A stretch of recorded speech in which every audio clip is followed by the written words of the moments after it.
How necessary is your Instagram profile? That's what we're going to talk about today. Do you need help with your Instagram? Is that the way to get girls? Is it not the way to get girls? Who should use Instagram? Who shouldn't? Is it optimal for you? That's what we're going to talk about today. It's a pretty common thing that there's starting to be a lot of companies popping up helping you with your Instagram. Everybody has realized that this is a way that they can, on a mass scale, help you help them make money. But how necessary is it? That's what we're going to talk about today.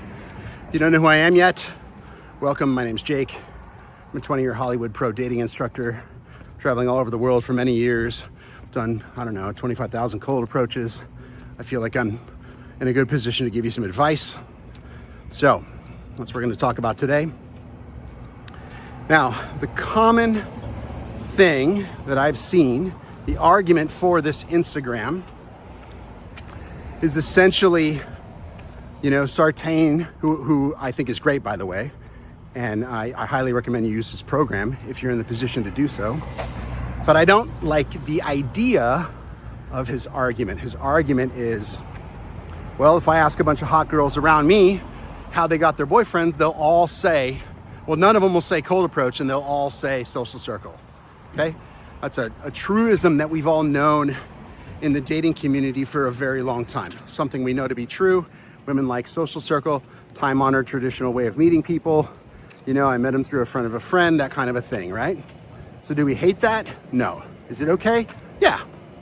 The idea of the argument, though, is something that I'd like to staunchly disagree with, because I would suppose that the subcommunication of the argument is that cold approach doesn't work, which is, I guess, also pretty accurate, because it doesn't work for like 99.9% of dudes because nobody can teach it, nobody's good at it. But if you look at all my clients, you just see a slew of, what is wrong with this thing? Look at this. My Osmo is just going fucking nuts on me here. Not that I know how to use the thing anyway. Anyway, if you looked at my clients, you'd see a slew of dudes who were super happy, who all met all their hot girls from cold approach. So does cold approach not work? No, it works.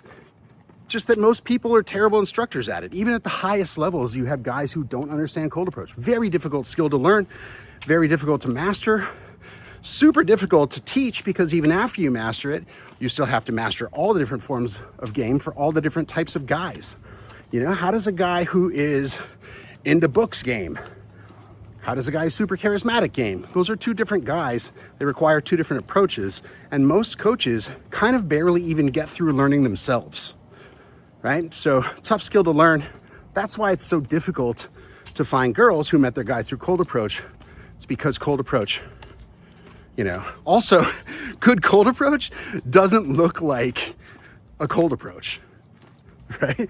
Good cold approach is me walking around the bar and talking with everyone I see for 5 seconds and then coming back around for a second loop, right? It's me being a social guy in a venue, right, with everyone, and then kind of pinging for interest, reading a reaction, and then spending more time if I feel like I'm interested in spending more time with a girl, right? So it doesn't even look like cold approach if you're doing it right.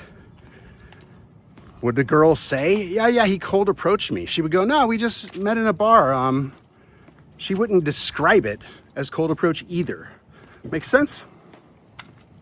So, is Mr. Sartain right about his assessment that cold approach doesn't work? Sure.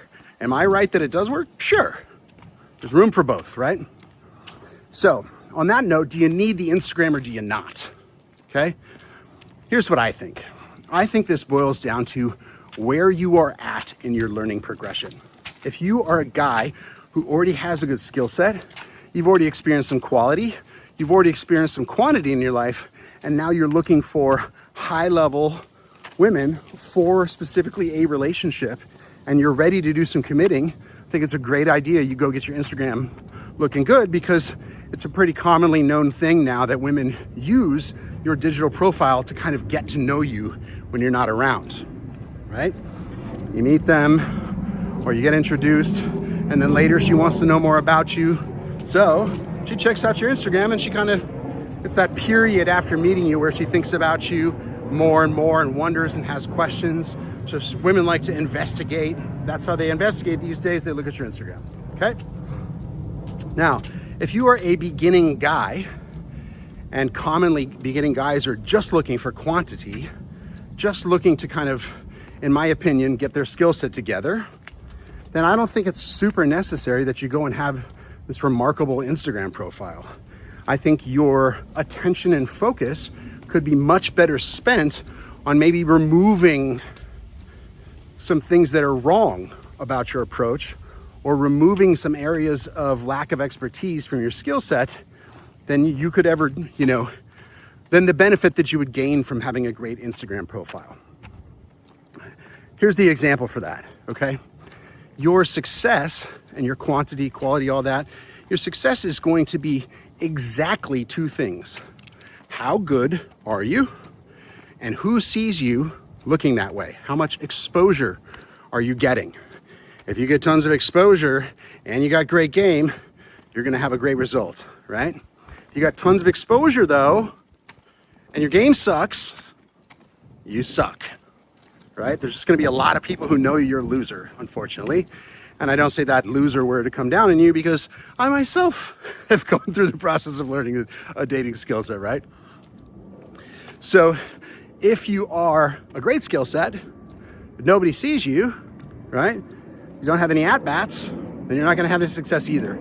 And for those of you who are wondering if that's you, if you're the type of guy to say to yourself, well, love will find me. Love will find me when it's the right time, or you believe your friend's advice, there's some chick in your life telling you like, oh, the right one will find you when it's the right time. What a load of horse shit. You need some at-bats and you need a great skill set so your at-bats do well for you, period, right?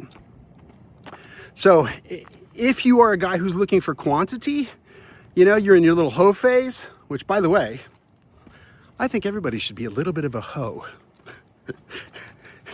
in life. And I didn't get that from me, FYI. I got that from girls. Because guess what? Abundance eventually breeds necessity for an actual connection. Whew. Women know that once you have abundance, you want something of more substance, okay? The problem is they require something of more substance at a timing that isn't right for a man. And I would argue that the timing that's right for a man is after you're a little bit of a hoe like she's been. Here's why. I didn't know I was going to be talking about hoes on this video. Here's why, okay? As a guy, if you don't have abundance, if a woman threatens to leave you or leverages to leave you if you don't do X, Y, and Z, right? A lot of fear creeps in, and you can't make a straight decision based on your own personal values because your judgment is clouded by this fear that she's going to leave you, okay? If, on the other hand, you have abundance and you know, hey, if she leaves, it's going to suck, but I'll find another girl, watch me, right? If you know that and you truly know it about yourself, not like, oh, I say that, but if you know that and you truly know that about yourself, it's no longer an emotional decision. It's, here's my values, here's my boundary, this is what I require. If you don't want to do that, it kind of sucks, but I guess we're not compatible. And that's that, okay? You can't make a decision like that as a man until you're abundant. Until you have abundance, so you know that you can replace her, okay? That comes from being a little bit of a hoe. Now, if you don't want to be a hoe, okay. Let's say you don't want to be a hoe, you go to church a lot, I get that, okay? If you don't want to be a hoe, you are going to have some wild measure of insane, control of yourself that in that moment where fear is going to creep in, you are somehow not going to be fearful that she leaves you, and instead you're going to stick by your boundaries and your values. I don't know that a man could really do that. I don't see a guy without abundance and an abundant mentality, it's going to be a very difficult decision for that guy. Okay? That's why I think a little bit of a hoe for a little while, the women all do it. Not all of them, but we all kind of hoe around once we have the ability. We hoe around, it's like doing drugs. You kind of do as much as you dare while you're young, and then you kind of, well, unless you're one of the addicts, right? You kind of do enough drugs, dip your toe in the water, and then you're like, enough of that shit. I didn't like that, right? It's what we all do. That's why I think it's okay. I think it's okay to sow your wild oats. Grandpa and Grandma did it, you know? Grandma slept around a little bit, you know that. That's why you're here. All right, so anyway, that's my take on that. If you want some quantity in the beginning, you should just go start cold approaching and learn the skill set, right? Which transitions me into the next video. Maybe I'll take a break here and you can watch the next one. Now we're in the next video and we're gonna talk about what was I just gonna talk about? What the fuck?